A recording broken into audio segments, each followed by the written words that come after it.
Good evening, everyone. This is Nitha Ramachandra from the NR Hour Sports Show. This is episode 995. We are joined by a really special guest. His name is Tony Richardson. Everybody knows him. He's a former NFL fullback. He went to Auburn College. He played for the Dallas Cowboys, Kansas City Chiefs, Minnesota Vikings, and New York Jets.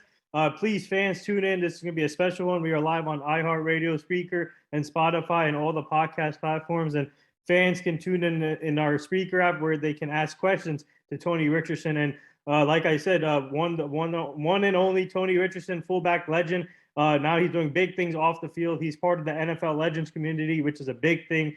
They do a great job there. And first of all, Tony, we finally made this happen. And a lot of my friends were really excited when you decided to come on, because I have a lot of friends that are Jet fans here in Jersey, so they're really excited about this. So first of all, how are you and your family doing today? Everything's great. It's today was obviously St. Patty's Day. Yeah. I had a buddy of mine in town who I'm actually going to go meet with. I told you my special friend I'm gonna meet tonight. But yeah, so I was actually gonna try to go out to the St. Patty's Day parade today, but the weather kind of I'm like, nah, I think I'm just gonna go ahead and stay in today. But yeah, family's healthy. Obviously my parents, they live down in Alabama, Delville.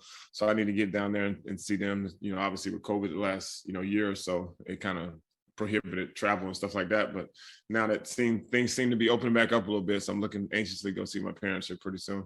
Yeah, so happy St. Patrick's Day, everyone, and what a great day to have you on. But you're a former Jet, obviously green, so got the. Yeah.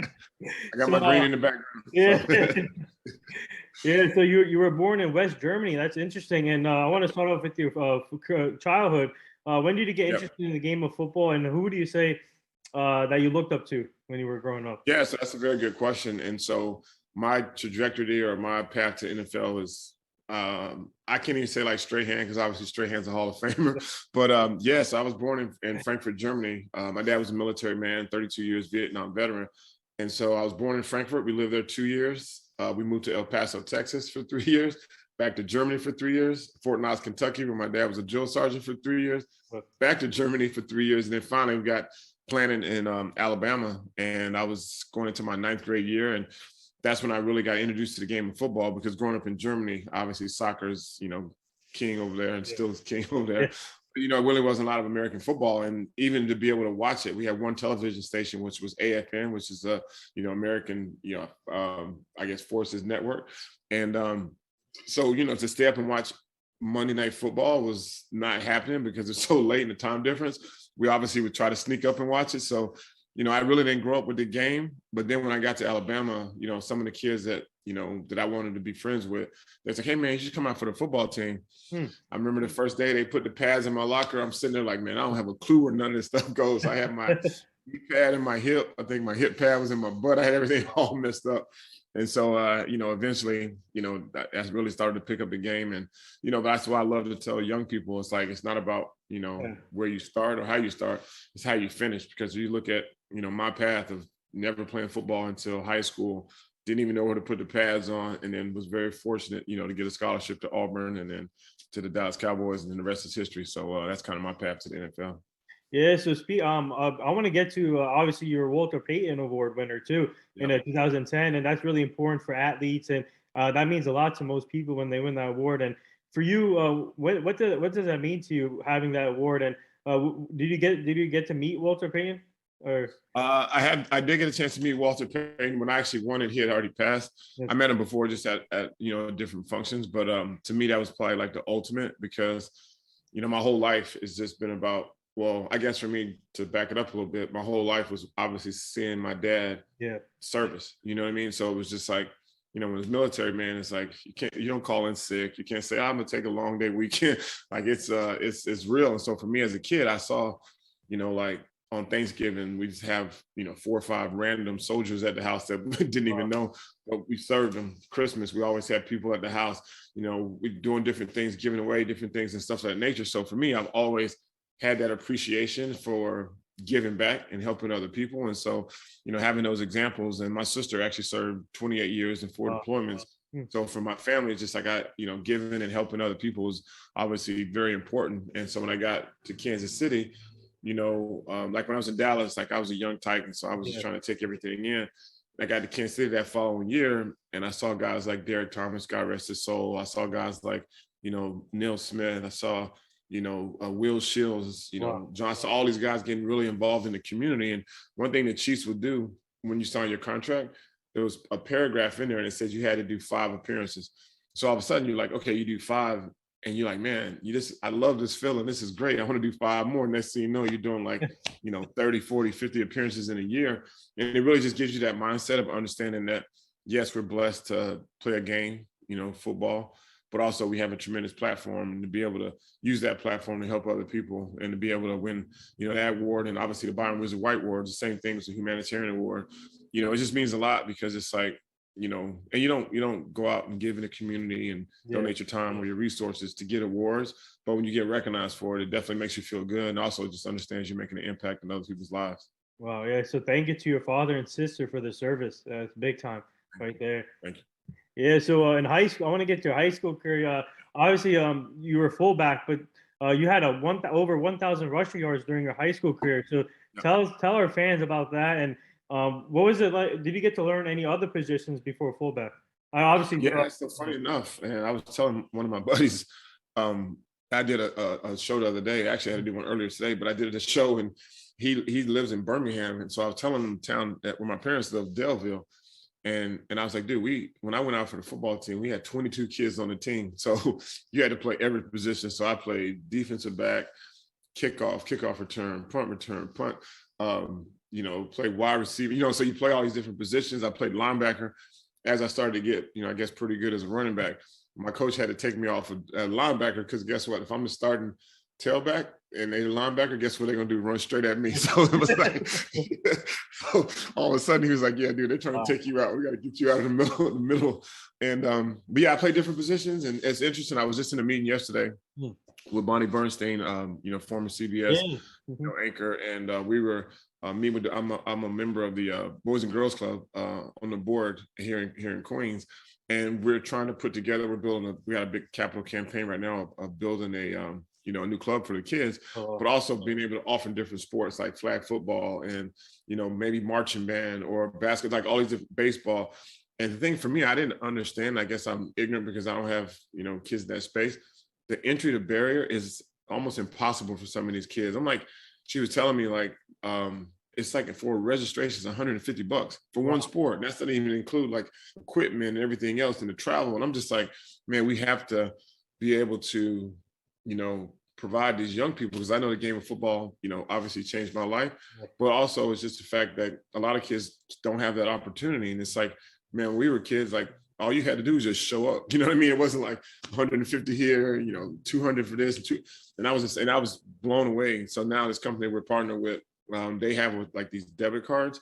And so each kid will get like a debit card, and I think you can use it for 2 to 3 different sports, but at least now the kids can at least break that barrier down, to be able to do that. So, for me, it was just like playing different sports and playing different positions. And one thing I think that it's almost the same thing in business. Like you do internships to find out what you like, but you also do internships to find out things you don't like. And I think the same thing with sports. It's like, I knew for me, linebacker was probably not going to be my position because they were running right at me. But also just like, playing different sports allowed me to like, okay, I love basketball. I enjoy baseball. Football obviously chose me, but I think our young people should have those opportunities as well. Yeah, that's you made the right choice by switching to fullback. You had a heck of a career, man. Like I said, one of my friends who was a Jet fans, I was with him today. He said Tony Richardson is a legend in New York. So thank you. So speaking of Bonnie, she is an inspiration, and she leads the way for women in sports. And what a great career she's having, and she's such an amazing person. And I'm sure it's a treat for you to work with her.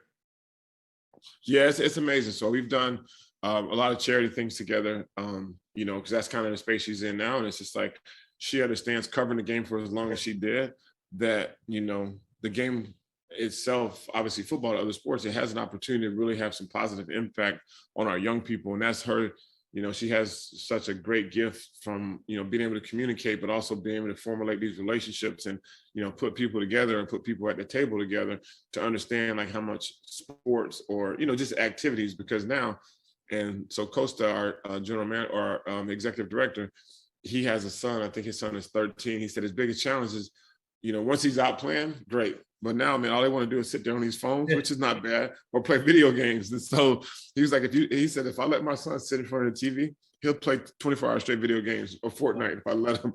And there's nothing wrong with that. I'm not really a gamer. I played kind of growing up, but there's so many opportunities for, just get outside, be active. It just creates so many different opportunities for you that I think we need to get our kids off the couch for sure.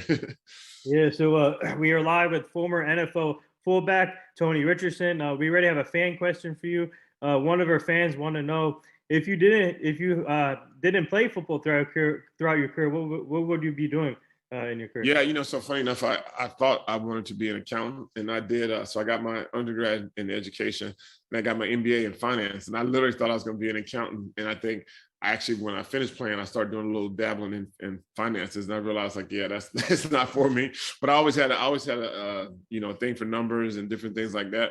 So I don't know. I would have did. So I think I would. But the thing about it is, I think your life changes and you evolve. So now I just turned 50 in December, but I think my true passion is helping people.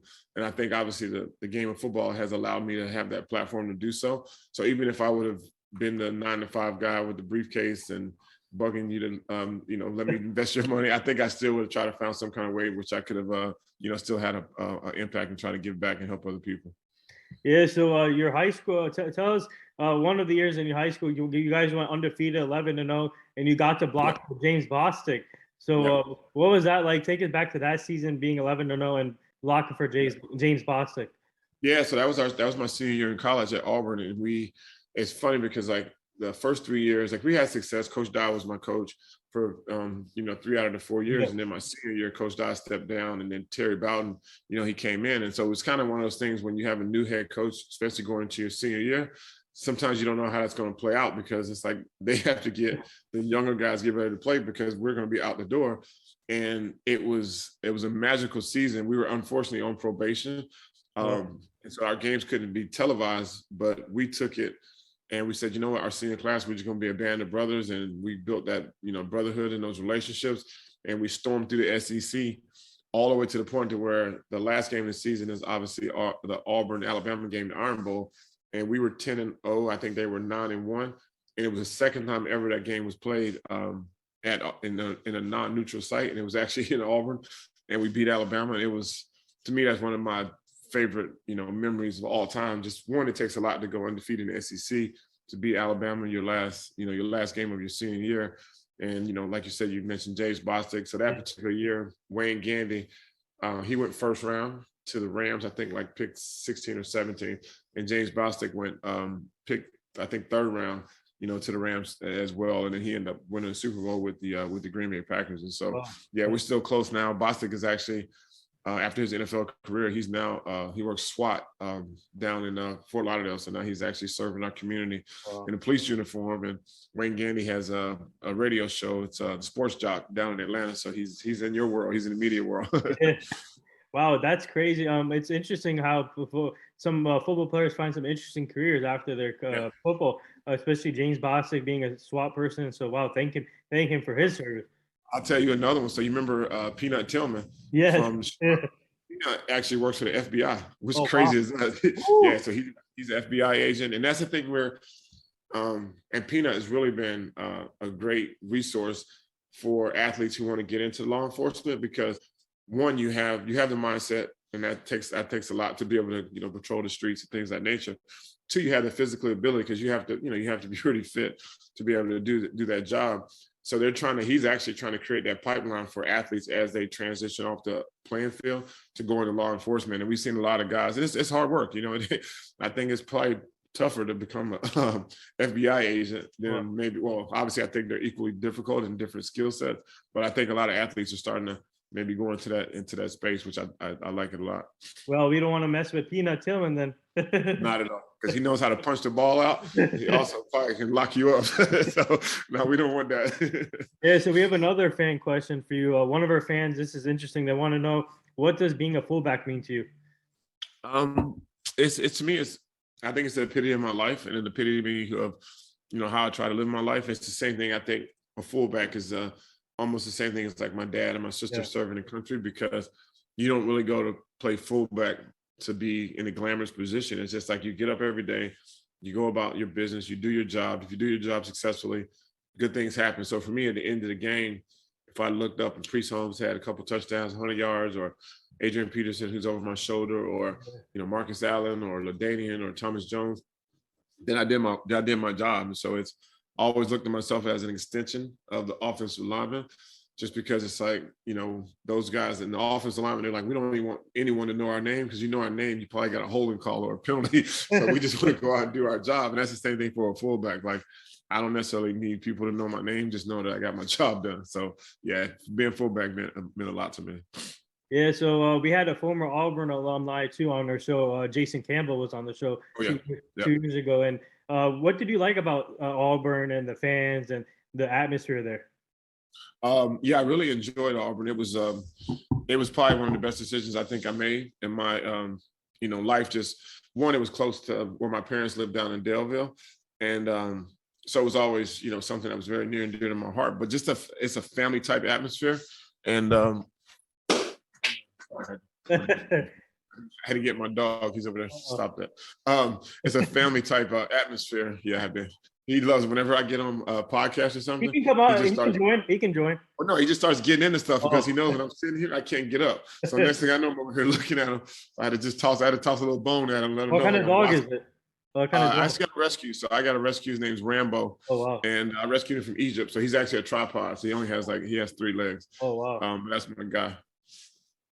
And so that's what whenever I jump on it, anytime I turn his camera on and his ring light, he starts getting into all kinds of stuff because he knows I can't. He knows I'm not getting up. So that's what you heard in the background. But yeah, so Auburn is just like, it's a family atmosphere. It's a close-knit community, small town.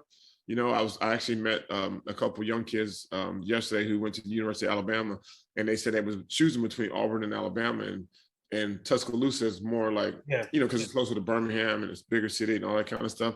Auburn's really small, but it's, we're a very close-knit family. And, I'm still close to like the Keo Spikes. Campbell, I see a lot of, he works for the Auburn radio network. So I try to get back as much as I can. Tomorrow, I'm not sure who we're playing, but we are playing at 12:45 in the tournament. So Auburn's basketball has been doing pretty well. So 12:45 tomorrow. So I will be in front of the TV. Hey, we got already one upset today. So Richmond. Yeah, Richmond. But then also, I don't necessarily know if it's an upset, but I do think that I do think. Hey, Rambo. Hey. I do think that Michigan today, I think that was I don't know if because they're a good basketball team, so I wouldn't consider that an upset. But Michigan had a pretty big win today as well. Yeah. So for you, what would you say some of your best moments in Auburn as a player? Yeah, I mean, obviously that going that undefeated season, going 11-0 was pretty special. We just, even my freshman year, we were, I want to say my freshman year, we were rolling. I think we were undefeated in like number 2 in the nation. And we went down, a good friend of mine now is Kevin Carter, and Kevin was actually on the team. Then we went into Florida, and if we won that game, we'd have probably maybe went on to win a national championship.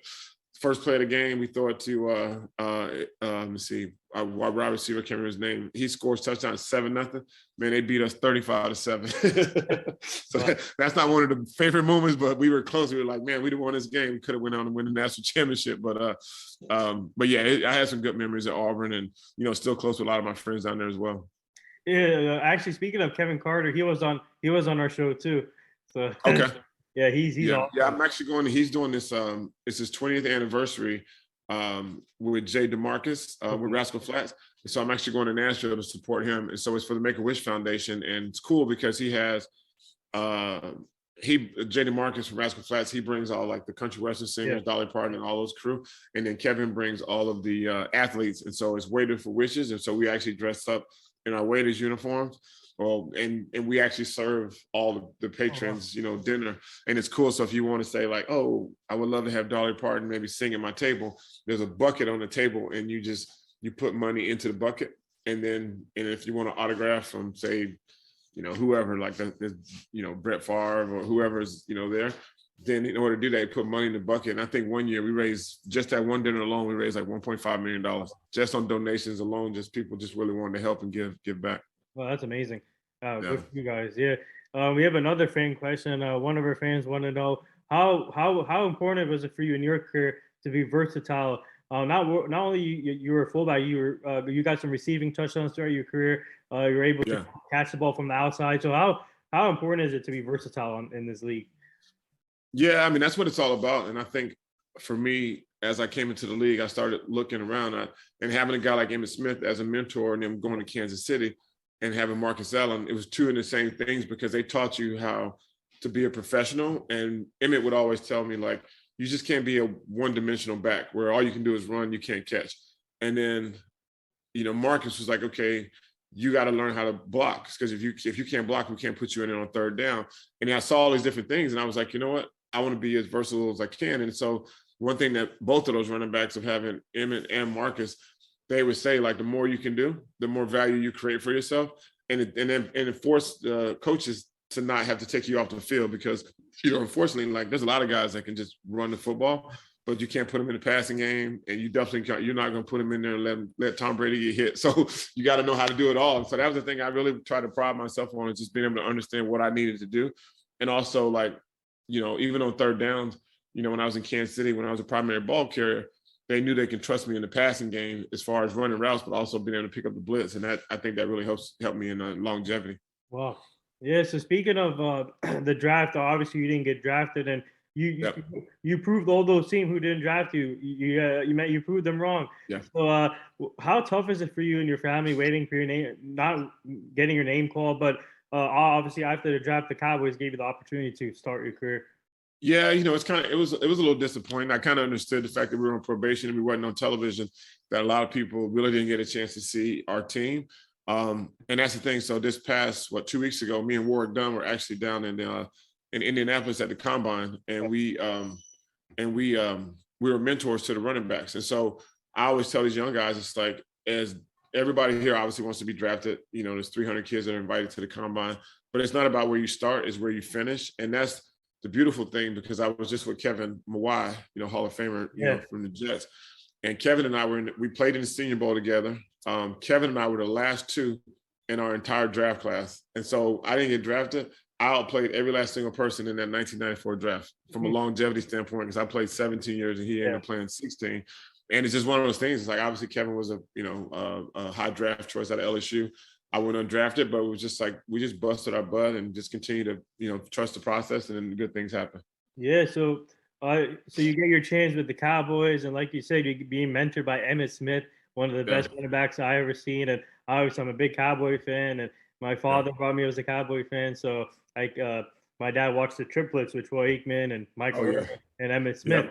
So for you, what was it like throughout your career, getting to be with like Hall of Famers and great players around, like Marcus Allen, Brett Favre you played with, and then also Emmitt Smith? What was that like for you in your career? Yeah, I think it's everything, because I think that the one thing that keeps our game strong is mentorship. And I think that's the thing I take pride on, even now that I'm away from the game, is giving back and helping other people. And so, like, when I came to Dallas, Michael Irvin would force me to come work out with him on Tuesdays. Like, we'd be in there with Mike Warsick, the strength coach, combat boots under a squat rack. And this is on a Tuesday after a game. Obviously I wasn't playing, but he was. And so having those guys, and you seeing like these Hall of Famers, but you also see just their work ethic and understanding, like, because a lot of times it's funny, even when I was in Kansas City, people would be like, "Hey man, what are you doing today?" I said, "I'm going to work." They're like, "Where do you work?" I say, "Dude, I have a job." So no one even thinks that. They think we just go throw the football around on Sunday and we're done Monday through Saturday. And it's just the work that goes into just getting ready for those 3 hours on Sundays is so much work and so much time and so much effort. So when you have Hall of Famers, because it's in life and to everything, there's levels to everything. So when you have a Hall of Famer and you see a guy like, Emmitt Smith, and you see the work ethic and you see the time he puts in and the understanding of the game and obviously the skill set, and all that combination comes together, then it's pretty amazing. And it just allows you to just understand that if you work hard and if anything in life or, business or your family or whatever it is, if you put time in, then, good things come out. So me being around Hall of Famers was really the reason why I think I played, was able to play as long as I did. Yeah, so one of our fans want to know, were you surprised I didn't work out with Dallas? Um, I think everything happens for a reason. I think so that particular year, and this is the day and age when teams actually had two fullbacks. So Daryl Johnson was the starting fullback, and Mhm. then Tommy Agee, Auburn Yeah. guy, was Emmitt's best friend. He was the backup fullback. So Oh, I'm over there competing with Emmitt's best friend. So you kind of know how that was going to work out. But no, after that year, we ended up going to the NFC Championship game, and we lost to the 49ers. So the Cowboys were trying to sign me back. But then I took a trip to Kansas City. I went down to Miami with Coach Shula, and he was talking in the Pittsburgh Steelers. So I had in even Atlanta Falcons. So I had other opportunities, and Kansas City just felt right. And so I was thankful for the opportunity to be on the practice squad because even on practice squad, like it's week to week. It's not guaranteed that you're going to be there for all 16 or I guess 17 weeks. And so the fact that they saw something in me to at least keep me, because at any time you can also get elevated. yes. We obviously were, heading back to the Super Bowl. So, they had a lot of talented players, but it just, it kept me, one, it kept me hungry. And two, it just really showed me how, professionals go about the business. And then I think the best decision was obviously leaving and going to Kansas City because I was obviously there for 11 years. Yeah, so did you reach out to your former teammate, Troy Aikman, when he got the ESPN gig with Joe Buck? Nah, I see Troy occasionally. Me and Troy aren't on text messages. We're not text message friends, but no, I'm proud of him though. I mean, you think about like the money that these guys are making now. They're making 5 times more money than they ever made playing the game, talking about it. So I'm happy for him. I loved him on Fox. I love watching Joe Buck because they always get the primetime games. So I'm definitely gonna miss him on Fox, but I guess now we get a chance to see him on ESPN, and Yeah. they're paid very well. So Yeah. yeah, they're Those, gonna be those, doing uh, okay. those Monday Night Football ratings would go high now, for sure. I think so. I really do. And same thing, but it's that work ethic, and it's the Yeah. same thing that you have to put the time in. So I think they're gonna be very successful. Yeah, so for you, would you say the game made the game came easier for you when you played? You played behind, in my opinion, throughout your career, some great offensive linemen, Yeah. especially in Dallas, Kansas City, obviously Vikings and Jets. But you played behind Larry Allen, Will Shields. So would you say Yeah. the game made it easier for you being behind those type of offensive linemen? Yeah, and I share this all the time. It's like I think the reason why I was on a podcast with Damian Woody the other day, Yeah, and it's like I think the reason why I was able to be, I guess, quote unquote, a little bit successful is due to the having those great offensive linemen like Willie Roaf, Will Shields, Alan Faneca, all yeah, these guys, and these guys are Hall of Famers. And so when you have a good offensive lineman in front of you, then you really have a chance to, be pretty successful. yeah. We had Damian Woody on the show too 2 years ago, man. Yeah, it was an honor talking to Damian Woody. Yeah, D was a good guy, man. He's doing a phenomenal job on Yeah, ESPN as well. Yeah, he's doing a really good job. yeah. So when you got to Kansas City, to tell our fans, man, that's one of the toughest places to play in. Obviously, a Yeah, great fan base and a great history. Obviously, if you want to go back, Nigerian Nightmare. Uh, so, yeah. uh, so for you, what was it like being with that part of that franchise? Yeah, it was good. I mean, when I was there, we had a really well. It kind of switched because when I was early in my career, it was all defense, all Yeah, defense, all defense. With Derek Thomas, Neil Smith, Dan Salamua, Tracy Simeon, Dale Carter. So, and then as the shift started, when Marty Schottenheimer got arrested, so just passed not too long ago. But then when Dick Vermeil came in, it was offense. Tony Gonzalez, yeah, Dante Hall, Priest Holmes, Trent Green, Eddie Kennison. We had some really, really, good teams. But, Kansas City is the same thing. It kind of reminded me a little bit of Auburn from the standpoint of it's a smaller type community, but the fan base it's incredible. Like it's nothing like you could possibly ever imagine. And week in and week out, you knew the Chiefs fans were going to be there. They were going to be yelling, screaming, and making it extremely difficult for teams coming in. And it's just, for me now to see, one thing we always wanted to do was to be able to, present, Mr. Hunt with the trophy. And the fact that the Chiefs now have been to yeah. 2 Super Bowls, won one, lost one, is pretty impressive. And so, I'm pulling. I'm still pulling. I got my jet stuff over my shoulder, but I'm definitely still pulling for the Chiefs as well. Yeah, so we have another fan question. They want to know what was your hype music throughout your career? A lot of stuff I didn't. I was more listening to like, I needed, because as a fullback, I kind of needed to be calm. So I would listen to more like, gospel music like Kirk Franklin or different, different music like that. More so just kind of be mindset to calm everything down. I think the defensive guys, they want that loud blasting music because they needed to be heightened offense. I needed to quiet the noise. And so I listened to a lot of gospel and, during my career. Yeah. So for you, spending 11 years there in Kansas City, what would you say throughout your like some of your best moments there, and obviously being there for 11 years? I think it was, so like I said, just having the success we had, obviously now Coach Mills going to the Hall of Fame and having, a Hall of Fame coach, being able to coach me and also being a mentor in my life, Priest Holmes breaking the touchdown record, blocking for, Larry Johnson, playing with Hall of Famers, being able to be there for Willie Roaf when he went to Will Shields Hall of Fame induction. So went to Derek Thomas's Hall of Fame induction. So when you play around these Hall of Famers, but not only Hall of Famers, but also Hall of Fame people, then it makes it really special. Yeah, so obviously you're a 3-time Pro Bowl, and you were named to the USA Today All-Pros team in 2000 and 2001. So what did that mean to you? It's the same thing. I think when you're in the middle of your career, you don't really think about it much because you don't play the game for awards and accolades. Yeah. I think as you start to have a longer career, and at the end, when all the stuff, the Hall of Fames, the Ring of Honors, and all those things happen, it just shows you that people really appreciate the work that you did and how hard that you put in. Yeah, so tell our fans about one of your games against Denver. You were featured as a running back. You had 156 yards and a touchdown. What was that game like, playing against your division rival? Yeah, it's funny because it was on my birthday. It was December 17th, and my brother was actually in the stands, and I was a primary ball carrier. And I ended up having 2 touchdowns, and being able to present my brother with the game ball was pretty awesome. But like I said, those things it's more about getting the win. And so if you get the win and you have success, then it's great. If we would have lost and I had that big game, it wouldn't have mattered. So for me, it's more so about getting the win. Yeah, so now you go to Minnesota. So what was that like? Tell our fans about Minnesota, and obviously they have another great fan base, another tough place to play in. School, yeah. They go by the school. So what was that like, playing for Minnesota in your career? Yes, it was different because that was the first time I really had, after 11 years in Kansas City, putting on a different uniform, going to a different city and all those kind of things. And I enjoyed it, especially, the first year we had Brad Childress, and then I was blocking for, Chester Taylor. Oh. And then the following year, we ended up drafting this kid by the name of Adrian Peterson, who's over my shoulder. And that kind of gave me like this new life, because you have a guy that's that young, that's talented, that work ethic, and he really pushed me. And that's the year 2008, I made the Pro Bowl again, and obviously left and came to the Jets. Yeah, so speaking of Adrian Peterson, when did you guys realize that he can be a star from day one? Well, I realized when I saw him in college, I was like, this kid is different. Yeah.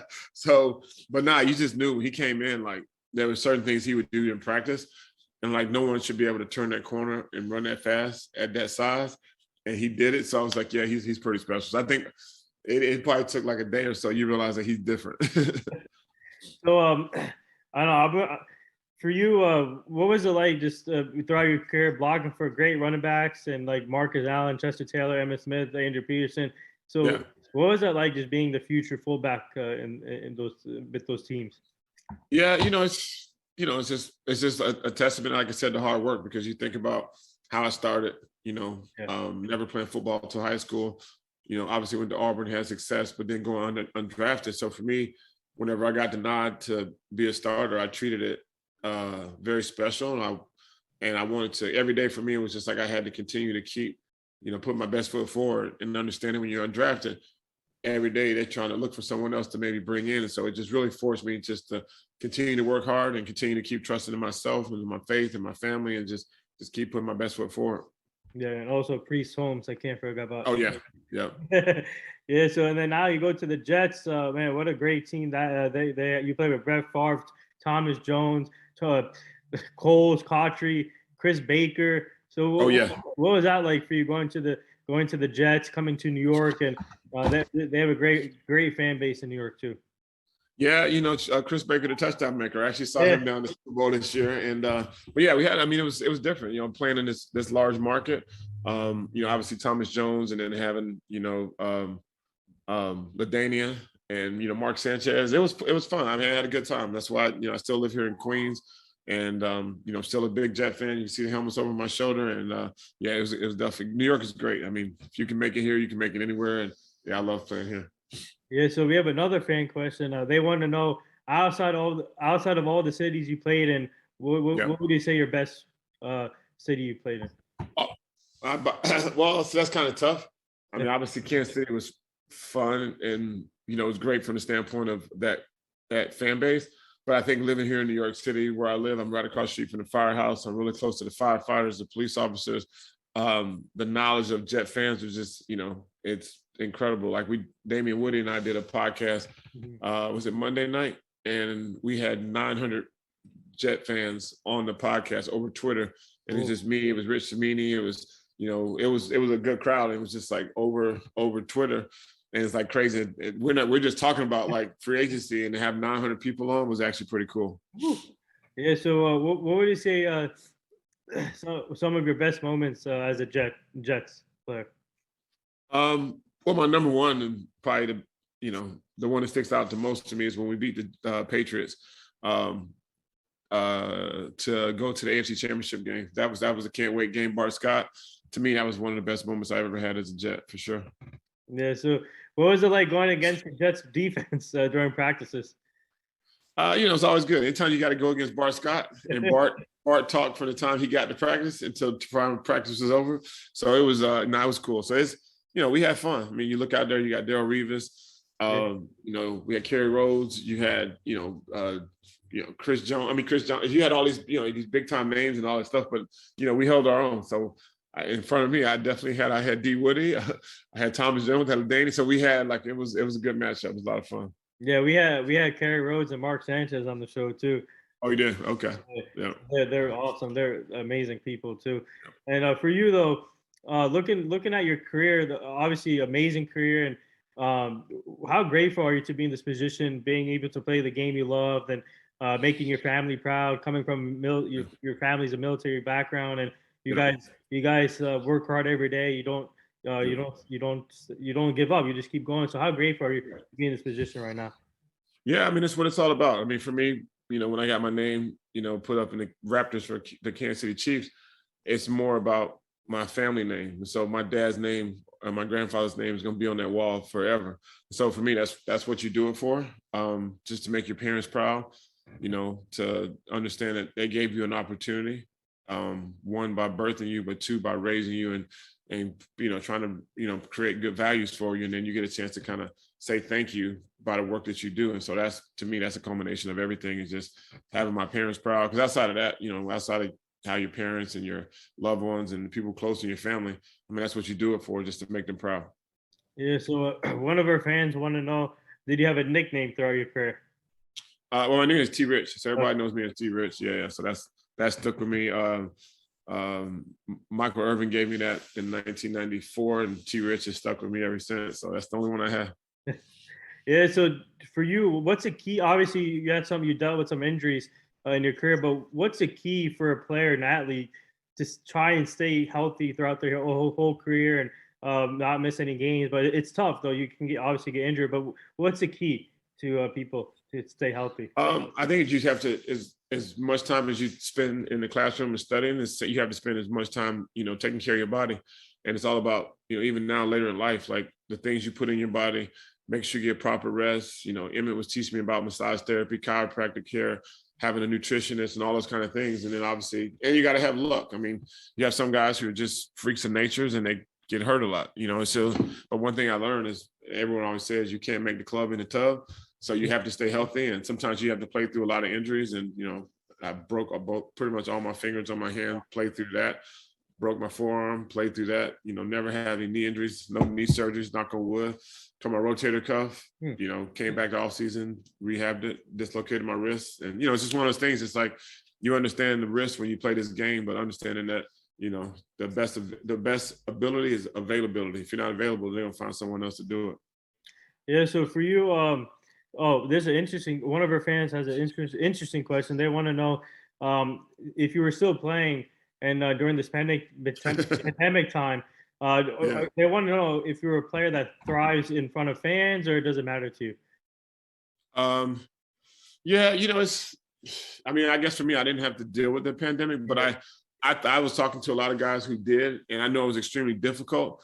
Is because because we thrive on the fans. We enjoy, playing in front of fans. And it was weird even watching the games on television and to be able to hear what the people were saying across the way with no fans in the stands. And so, yeah, that's why we play the game. I mean, obviously play it because of the love of the game and, the things that come with it. But also you love playing and you like playing for your hometown. You like playing for your team and all those kind of things. So it was kind of difficult, even from a fan's perspective, to not have fans in the stands, but I'm glad everyone's back. I was just at the Super Bowl this past year, and it was great to see a stadium full of people. So that was pretty cool.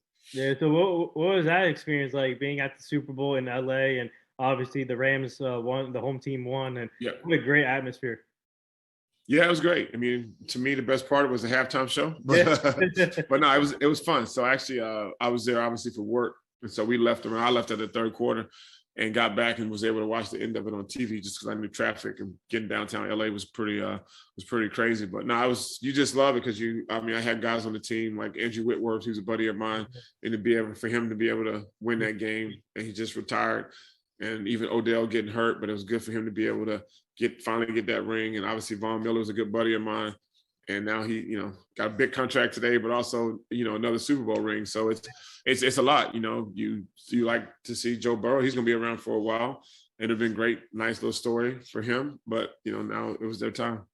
Yeah. So speaking of, obviously you work for the NFL Legends community. So what's that been like for you being part of that and working on other projects and obviously working with Bonnie Bernstein, and what's that been like for you being a former player now and just helping other athletes or other people in the world?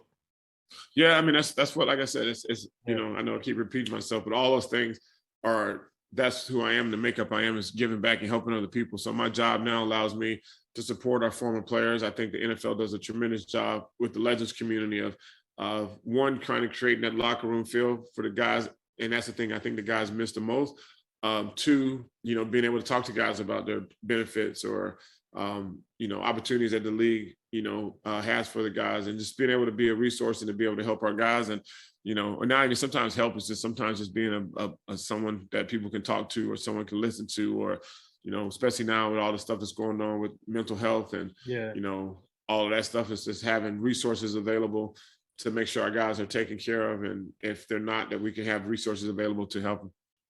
Yeah. So for you, what's it been like for you sharing your stories on these platforms like these and other shows? And what's that been like for you sharing your stories? Yeah, it's just the same thing. It's just, you try to pay it forward. And if I said one thing tonight that would influence a young person to just keep going and understanding, like, some things in life, in anything, you might have ups, you're going to have downs. It's about how you manage it and how you handle it. Like for me, not being drafted could have been extremely setback and disappointing, but I took it and I made it into a positive. And so I think that's just a culmination of, telling your story, because I think I've gained some of the most knowledge that I've had by listening to other people and understanding their journey and what they had to do to get to where they are in life. So one of our fans want to know who was the funniest teammate that you played with? Funniest, that's hard to say because I played with some clowns. But Bart Scott was probably one of the funniest guys, because he's just always like, I'm like, Bart, do you ever sleep? Do you ever I'm like, Bart, you must talk in your sleep. And obviously I think that's why he does such a great job on TV, because he's just always nonstop. Yeah. So what do you like? A couple more things before I let you go. What do you like about today's game now? The change of the NFL and obviously this crazy free agency. What are your thoughts on that? And who's your favorite running back to watch right now? Yeah, my favorite guy, actually, I had him, Jonathan Taylor. I had him as a mentee at the combine a few years ago. And so to be able to see the success that he's having, but also the kid, he's such a great young man. And it's just like, I love watching him play. I'm enjoying the game. I mean, obviously it's more of a passing game now. And just to see the fans and all the excitement that comes around our game. I think we're, arguably the number one the league in all the sports, and so I think it's just been, it's been great. And obviously working for Roger Goodell has been definitely been a plus. Yeah. So so what are your thoughts on these crazy free agency moves going on, and a lot of big contracts handing out, and obviously the quarterback carousel still going on, and obviously Tom Brady coming back? Yeah. Well, I mean, that's the beauty of our league, or the beauty of our league are the players. And so having Tom Brady back is only going to benefit the league. I'm happy for free agency because we always want to see guys, be able to, get monetized well and get their worth. And so the free agency to me is like, the fact that it's so much buzz and there's no games played. So that's a beautiful thing when you can create that much buzz and then no one's even playing the game. Yeah, so I want to ask you about one fullback that's killing it right now in the league, Kyle Hustek. Kyle Hustek, what are your thoughts on him? Yeah, I talk to him, quite often. We've exchanged, text and information because and I just did a podcast, well, not a podcast, but I just did some mindfulness with George Kittle. Okay. His dad is a mind coach, and so we just did a guided meditation together on Monday. But yeah, I'm a huge fan of Hugh Check. What for him to be able, one, he's a Harvard grad, so I do like that. But two, just for him, the way he blocks, but also the way he can run routes and the way he also, can run the football. So yeah, I'm a huge fan. Yeah, so we're obviously looking at these other leagues for football. What are your thoughts having all these other leagues like the USFL is there now, the XFL, AFL, Arena Football, CFL to have more players to get more opportunities? What do you like about that? Yeah, that's great. That's the lifeblood of our game. It's you sound to see people being able to play NFL flag football. I know there's a lot of young girls that are playing flag football.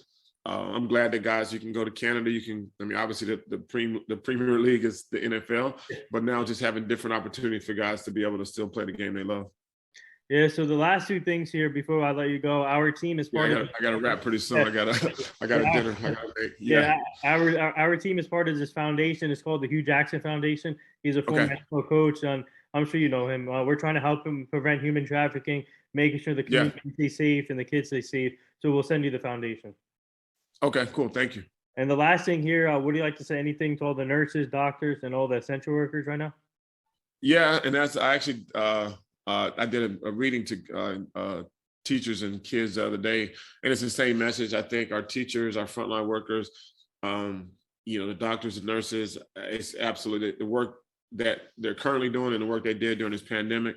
There's no medical school. They don't teach you that. And so it's like, it's everything you could. If I had a hat, I would take my hat off. But I just want to say thank you to all the essential workers because, without our doctors, without our nurses, our school teachers, who knows where we'd be today. Those are truly the true heroes. And, I applaud every last single person and just continue to keep doing the great work. Yeah. So would you like to plug anything real quick to our fans where they can find you on social media? Yeah, social media is Twitter is @49trich. My Instagram, how we linked up, is Tony Rich NY. Sometimes it takes a little bit for me to get back, as we know. My Facebook is public, and that's Tony Richardson. But yeah, just promote positivity and obviously always make sure you say thank you to our frontline workers because they're the true heroes. Well said, and there it is. That wraps up episode 995. With the one and only Tony Richardson, former Auburn NFL fullback, man, 3-time Pro Bowl, Walter Payton Award winner. This guy does it all, works for the NFL Legends community. What a great person, amazing family. And thank you to our fans for tuning in, asking questions to Tony today. And we would love to have you on the show again at some point down the line so you can meet the full team. But keep up the great work. And thank you again. Enjoy your dinner with the one with Michael Myers, but and also we got to meet in person one day too. So. Oh yeah, we can do that. Yeah, let me know. We'll definitely connect. Thank you. All right, thank you. Have a good night. Yep.